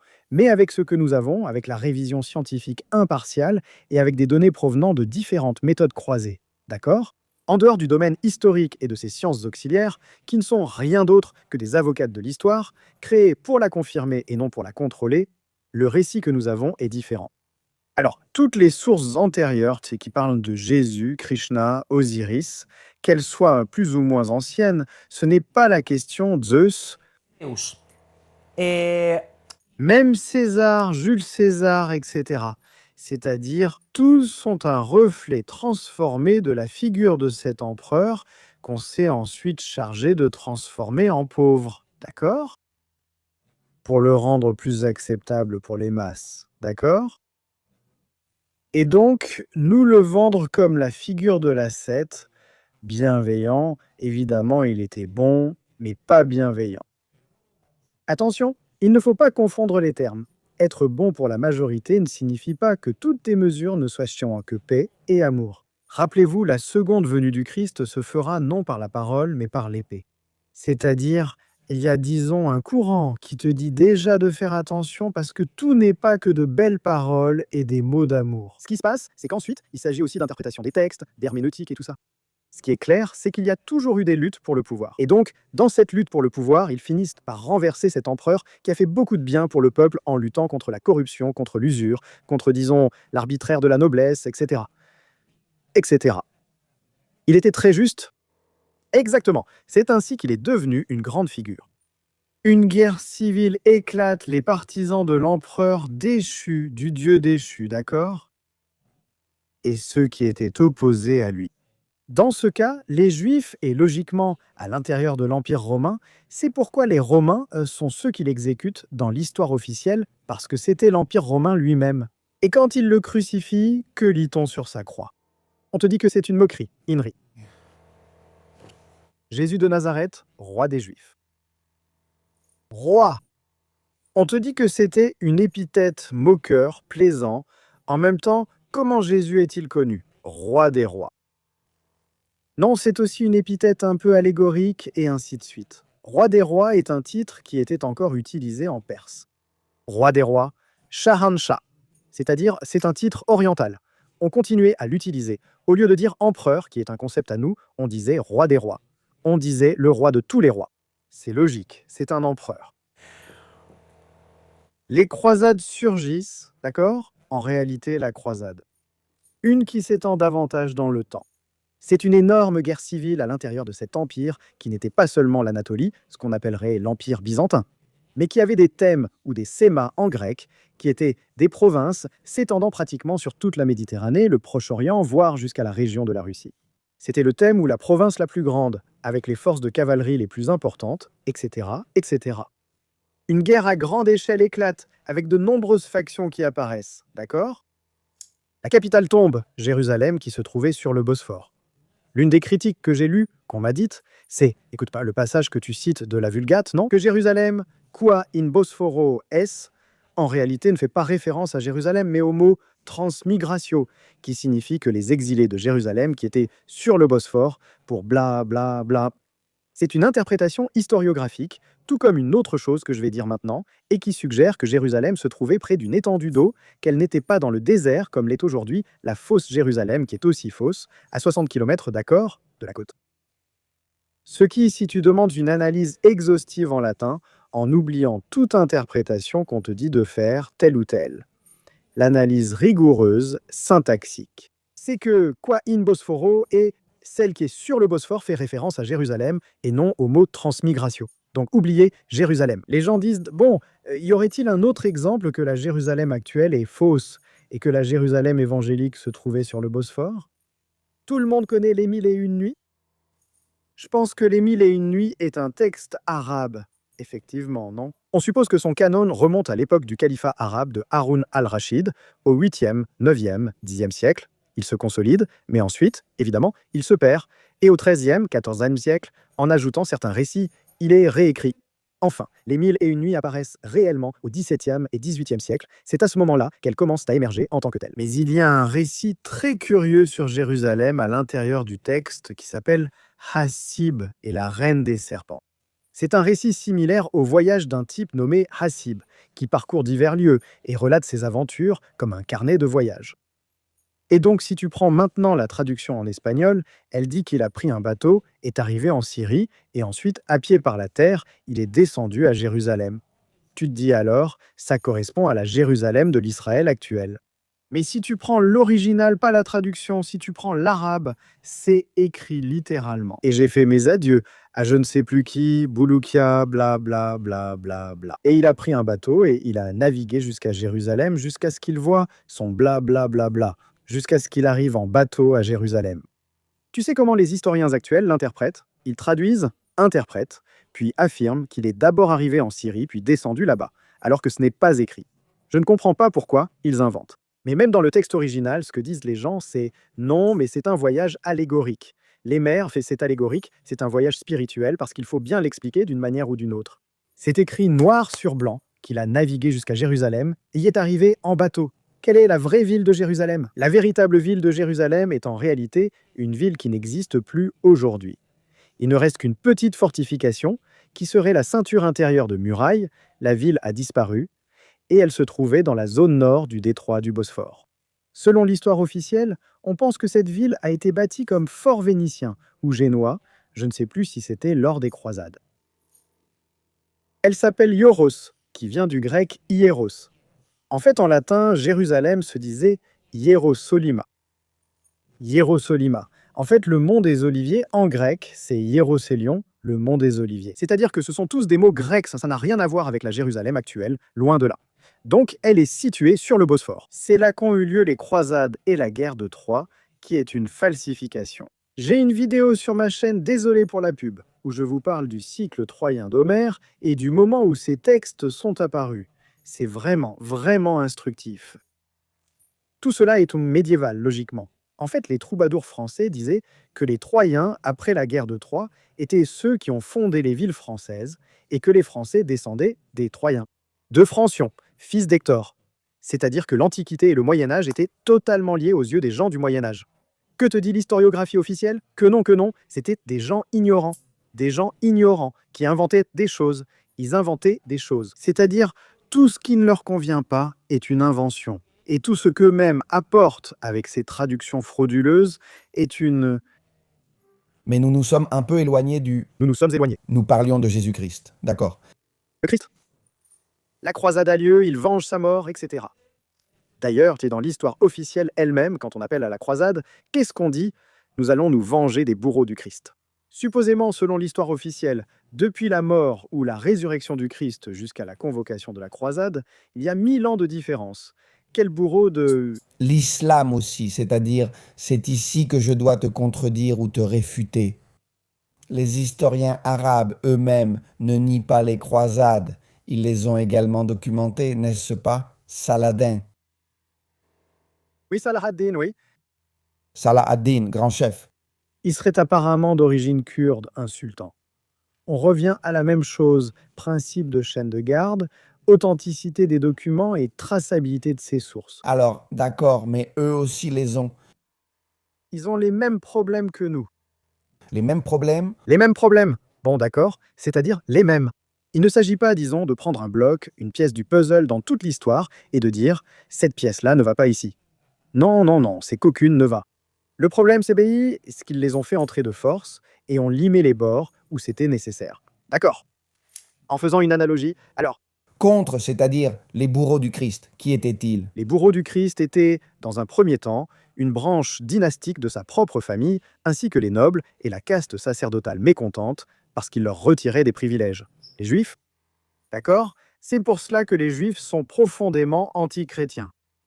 Comme le disait Juan Manuel de Prada, que je respecte, toute personne utilisant le terme judéo-chrétien trahit le christianisme. C'est 100% vrai. Ils sont incompatibles, incompatibles, bien plus qu'avec l'islam. Et les gens ne le savent pas. Parce que l'islam, maintenant, c'est le moment où toute la communauté va se jeter sur moi. Bon, oui. L'islam apparaît très tardivement, d'accord? Et c'est une hérésie chrétienne. Et elle n'apparaît pas au départ comme la religion de la paix, comme on l'appelle aujourd'hui. Oubliez ça. L'islam est une religion de conquête. Militaire, d'où l'interdiction de l'alcool et certaines pratiques qui, au sein d'une armée, l'aliénation, le groupe, le christianisme est beaucoup plus humaniste. En plus de tous les processus qu'elle a traversés, n'est-ce pas? Mais disons que c'est une religion beaucoup plus centrée sur l'individu, pas tellement sur le collectif. Si tu y réfléchis bien, l'islam, c'est tout le contraire. C'est, pardonne-moi pour ce que je vais dire maintenant, mais ça m'est égal. C'est l'abrutissement absolu dans le but de créer une masse obéissante, docile et très très violente. Très violente, dont l'objectif n'en est qu'un, l'expansion, et en plus presque toujours par la force. Ne vous laissez pas berner et ne croyez pas le contraire. Mais cela a une raison d'être. Cela a une raison d'être. Mais avant d'en arriver là, retenez bien cela, d'accord? C'est une hérésie du christianisme. En fait, cela s'inspire beaucoup du christianisme oriental nestorien, qui était iconoclaste. C'est-à-dire qu'il rejetait les icônes, les images et tout le reste. Autrement dit, il y a aussi eu ces courants au sein du christianisme, simplement ils n'ont pas survécu. Techniquement, n'est-ce pas? Et pour que vous ayez une idée, si quelqu'un veut voir un maillon intermédiaire visuel que l'on peut observer aujourd'hui entre le christianisme et l'islam, il peut regarder par exemple les chrétiens du Liban, les maronites et les autres. Comment ils prient, comment ils s'habillent. Beaucoup d'entre eux se prosternent jusqu'au sol avec le front, portent beaucoup de noir, de grandes barbes. C'est comme un maillon intermédiaire, c'est le terme correct, entre le christianisme primitif et ensuite l'apparition de l'islam. Alors, voyons, explique-moi l'émergence de Mohammed et pourquoi tu as défini ainsi la religion islamique. D'accord? Selon ce courant révisionniste de l'histoire, Mohammed n'était pas un pauvre berger d'Arabie. C'était un empereur ottoman. Un sultan ottoman nommé Mehmed II qui prend Constantinople. D'accord? C'est-à-dire, dans la figure de Mehmed II dans l'histoire officielle, le courant révisionniste historique l'associe aussi à Mohammed. C'est, disons, celui qui a laissé la plus grande empreinte biographique pour ensuite créer la figure de Mohammed. Mohammed présente aussi des parallèles frappants avec le Christ. Ceci est reconnu par la doctrine officielle de la religion comparée. C'est-à-dire qu'il y a une partie de la vie de Mohammed qui est une copie de la naissance du Christ, sa mère, une copie du Christ. Ils tentèrent de recréer, en utilisant encore le Christ, la figure centrale de toutes les religions actuelles, comme je l'ai dit. À l'exception de quelques peuples sauvages, dont je ne sais même pas d'où ils viennent, les grandes religions principales, surtout les abrahamiques, toutes, même la juive. Voyons, ensuite, peux-tu m'expliquer pourquoi tu as affirmé cela? Oui, c'est-à-dire toutes s'inspirent du Christ. Alors, on a essayé de créer la figure de Mohammed en utilisant différentes parties biographiques de diverses personnes. Principalement pour ce qui est du caractère miraculeux et originel de son enfance et de sa naissance, c'est le Christ, et ensuite la conquête vient de Mehmed II, le conquérant. Pourquoi commence la conquête musulmane? En fait, à Mohammed, qui était arabe, logiquement, personne ne croit que, il était stupide, parce qu'au final, le livre apparaît, non pas parce que l'archange Jibril ou Gabriel le lui a dicté, etc., c'est ara. Non, ici, les musulmans vont tous me tomber dessus, mais ça m'est égal. Eh bien, ils doivent tous devenir fous. Qu'ils deviennent tous fous, oui, non. Tous les chrétiens, les catholiques, moi compris, doivent accepter que tu aies une opinion différente. Les gens doivent comprendre que c'est une ligne de pensée et que tu as le droit de la diffuser. Bien sûr, et je te donne une méthode. Il y a une méthode derrière. Je ne suis pas en train de spéculer pour rien, d'accord? On continue avec ça. Alors, cette émergence de l'islam est tardive. Logiquement, si toute l'histoire se déplace, l'islam ne peut pas non plus dater du 6e ou du 7e siècle, n'est-ce pas? Exactement. Logiquement, la figure de Mahomet n'est pas possible. Alors, tout se déplace. Il apparaît plus tard, comme je l'ai dit, après un événement majeur. Pourquoi l'islam apparaît-il et pourquoi est-ce une religion de conquête? Et pourquoi la conquête islamique est-elle une copie de l'Ancien Testament, des conquêtes de Josué, de la terre promise des Juifs? C'est une affaire très sérieuse. D'accord? Quand l'Empire romain, dont le Christ était l'empereur, s'effondre, sa métropole se déplace vers le nord. Et c'est là que survient la rupture la plus totale, tu vas halluciner. D'accord? Un nouveau royaume émerge dans ce qui serait aujourd'hui l'Ukraine et la Russie. D'accord? Aujourd'hui, on dit que Moscou est la troisième Rome. C'est un véritable épithète, non? Et on dit qu'il n'y en aura jamais une quatrième, comme si c'était la définitive, non? En réalité, ce n'est pas la troisième, mais plutôt la quatrième ou quelque chose comme ça, selon la reconstitution et tout ça. Et ça n'a pas d'importance.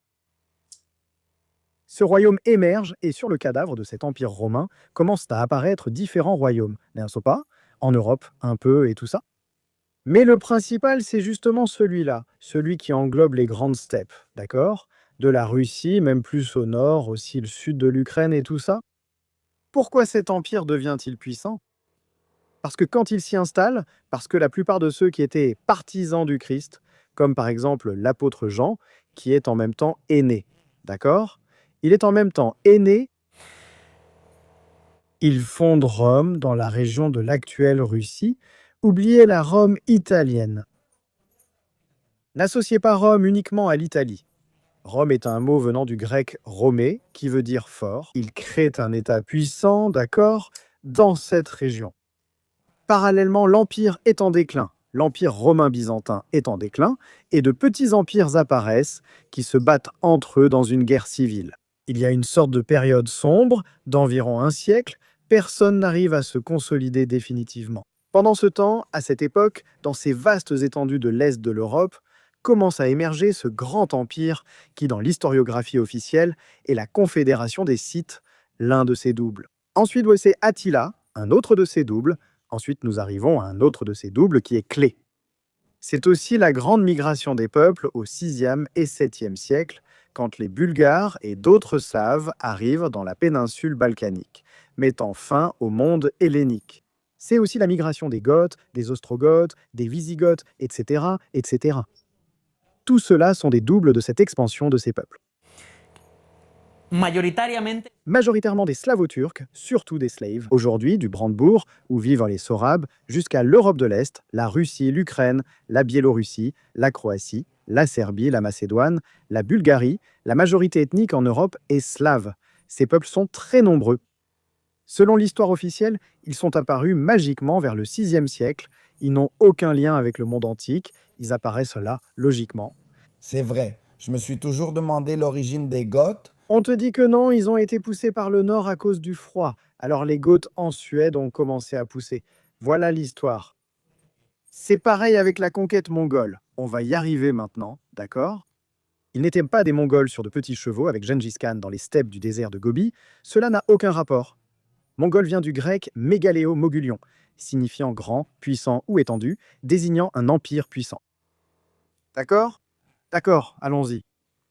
Alors, cet empire émerge et commence à s'étendre. Il commence à annexer, il y a aussi des luttes internes dans ces vastes territoires, et un grand empire se consolide, avec deux frères principaux.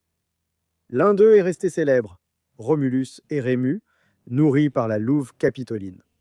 Ce sont des mythes transmis ensuite en Occident. Alors, une fois cet empire apparu, l'expansion commence. Il ramène la stabilité à l'empire romain déjà tombé.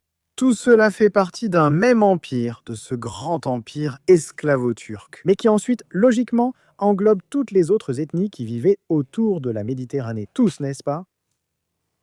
Et que se passe-t-il? Quand cet empire devient œcuménique, c'est-à-dire parce qu'autrefois l'empire dont le Christ était l'empereur s'étendait principalement à l'Anatolie, mais sa force était thalassocratique, elle reposait davantage sur la domination de la mer et des grands fleuves. L'expansion était surtout maritime, l'armée terrestre étant moins puissante. Cet empire est purement terrestre, pratiquement à son origine. Pourquoi? Grâce au grand nombre de chevaux, aux vastes étendues et aux brûlis de forêt, la rotation des cultures était inutile. L'alimentation abondante a entraîné une forte croissance démographique et l'empire s'est étendu. Comme je l'ai dit, l'historiographie officielle parle de l'empire mongol, qui n'était pas composé de Mongols. Ça, c'est un autre sujet qui mériterait tout un podcast. Merde, mec, il faut faire 5 podcasts. C'est dingue. Et donc, à l'intérieur de cet empire, quand il devient œcuménique, des réseaux de routes sont créés, le commerce commence, il unit toute l'Eurasie à l'Afrique du Nord, etc., etc. Que se passe-t-il à ce moment-là? L'expansion des maladies commence. La peste. Lors de la propagation de la peste, les gens ignoraient sa nature. Sa cause n'a été identifiée que récemment. La puce piquait le rat, mais à l'époque, sans méthode scientifique, les gens l'ignoraient et ne pouvaient rien vérifier. À quoi a-t-on commencé à attribuer cela?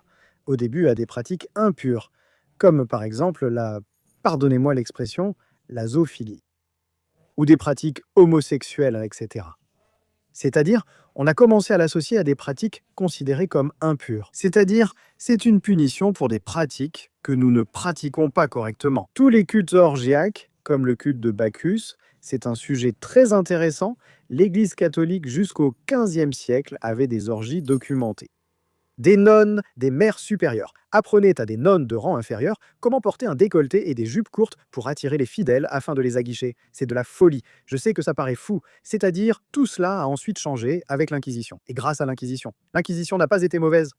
Nous allons y venir aussi. La légende noire. Donnez le temps de faire... Regarde. Mira. Relis-moi tout ça avec Mohamed. C'est ce qu'on était en train de faire. Vite fait. La peste commence à se répandre et alors il y a une crise dans l'Empire. Un météorite tombe dans la région de la Russie, un sidérite, un météorite métallique, que beaucoup interprètent comme un signe divin. Je vous donne du métal, fabriquez des armes. Ils forgent de l'acier en utilisant ce métal. Et il y a une branche au sein de cet empire, ce sont les chrétiens, ascètes, guerriers, iconoclastes, radicaux, qui seront plus tard connus dans l'historiographie officielle sous le nom d'Ottomans.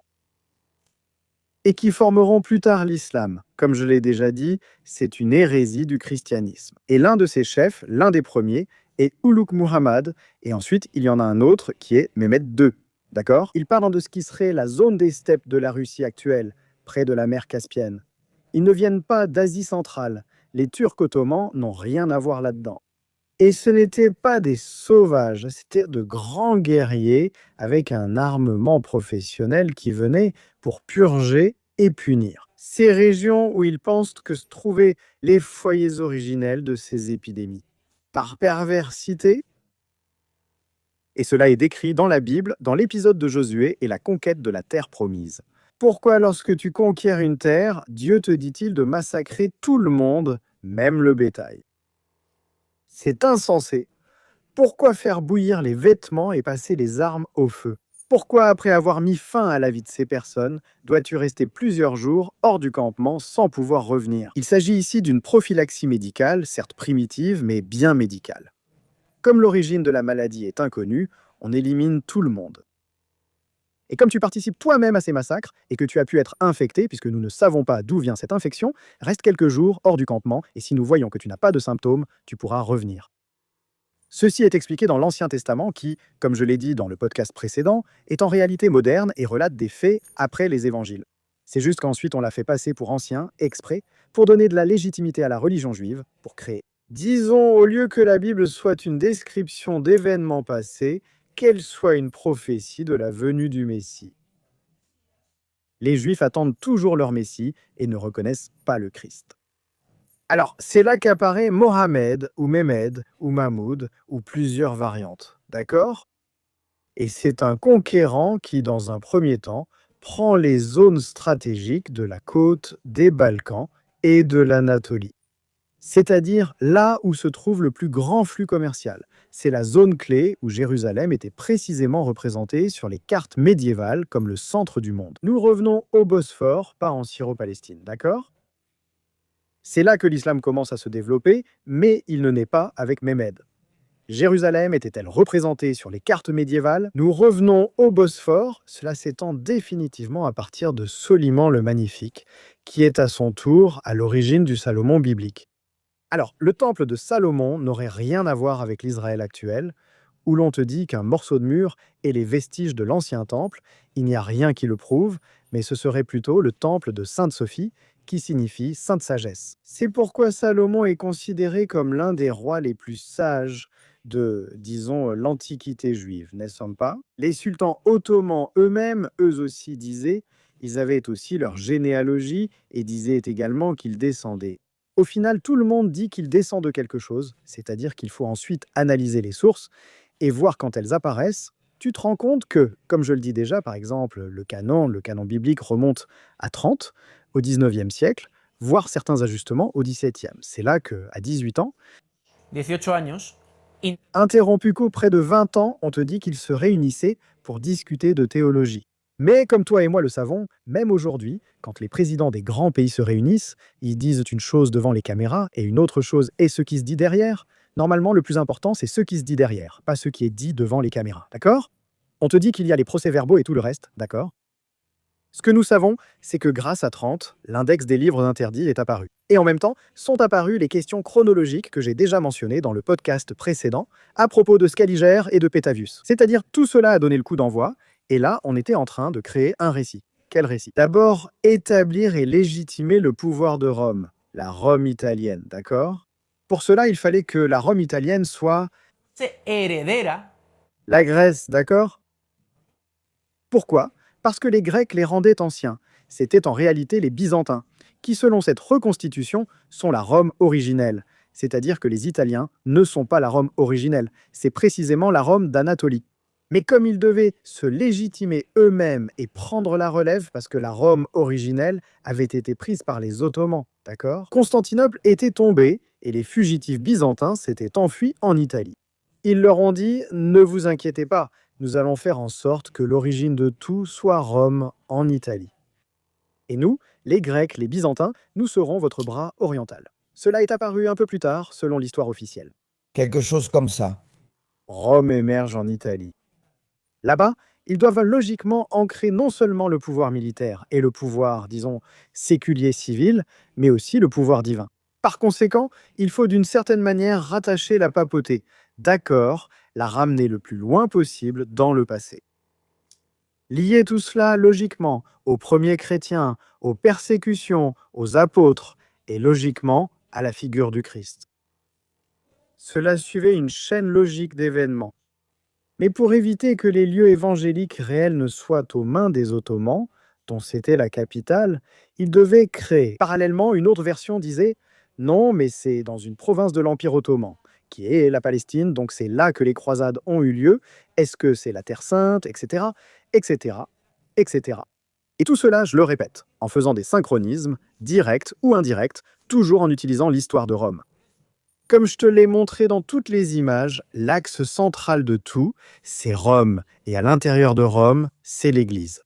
Sans l'Église, nous n'avons pas Rome. Sans Rome, nous n'avons ni l'Égypte, ni la Grèce, ni les autres civilisations. Sans eux, nous perdons aussi la connexion avec d'autres royaumes, comme je l'ai dit, en Asie et en Afrique. Sans eux, nous n'avons pas le calendrier julien. Sans eux, nous n'avons pas le système de datation qu'ils ont ensuite établi à partir de la fondation de Rome, les Olympiades, parce que tout s'est, disons, s'aligné sur le calendrier chrétien. Sans le Christ, sans le christianisme, nous n'avons pas non plus cette entreprise de falsification. C'est-à-dire qu'il y a une rétroaction brutale de faits authentiques, mal interprétés. Dans un premier temps, l'histoire a été étirée puis elle a été ajustée, cette fois à des fins politiques, pour légitimer le pouvoir impérial et religieux. Logiquement, cela fonde les luttes ultérieures pour le pouvoir et nous amène à la période charnière des XVIe et XVIIe siècles avec la création de la Constitution. oficial donde la información Création de la Constitution, Michael, c'était fou. Maintenant, on va manger ensemble et je vais te poser plein de questions. Enchanté. Je veux que vous me disiez dans les commentaires si vous voulez une émission où l'on parle beaucoup plus en détail de l'histoire des religions. Parce que je pense que je l'ai survolé très rapidement et je crois que ça mérite une émission entière. Y a-t-il quelque chose que tu voudrais dire au public avant de terminer? Au public, je veux dire que je suis totalement ouvert à vos critiques. Chaque fois que vous me faites une critique comme « non, parce que dans telle source », je vous demande d'abord de faire la critique formelle, s'il vous plaît. Ce que, en allemand, dans la critique allemande des sources, on appelle, c'est-à-dire faire la critique de l'origine de la source et le retraçage de sa chaîne de possession sans se baser sur la paléographie. C'est-à-dire, cette écriture a l'air ancienne. Non, non. Faites le suivi. Quand vous aurez fait tous ces exercices et que vous vous rendrez compte de la réalité écrasante, venez me voir et alors nous pourrons discuter d'herméneutique et de ce que dit le texte. Et les autres critiques, comme quoi je serais anti-chrétien, je vous dis tout de suite que ce n'est pas le cas. Parce que si vous voulez, vous pouvez le constater, d'accord? Je ne suis pas anti-chrétien. Maintenant, on va me traiter d'anti-juif, d'anti-fève. Ça, chacun décidera si je le suis ou non. Logiquement islamophobe, anti-islamique ou autre, appelez-moi comme vous voulez. Je dis seulement qu'on ne peut arrêter la progression de la connaissance. Ceux qui essaient de le faire n'y parviennent que par la force, ce sont donc des tyrans. Et des tyrannies, on en a assez, surtout dans le monde actuel. Merci de m'avoir écouté, je reviendrai avec plaisir si vous le souhaitez. Michael Barberian, ce fut un immense plaisir. Je suis sûr que les gens demanderont une troisième partie centrée sur le Christ, Mohamed et les religions abrahamiques, ce qui promet un podcast passionnant. Messieurs, c'est tout pour aujourd'hui. À bientôt dans un nouvel épisode de La Factoria.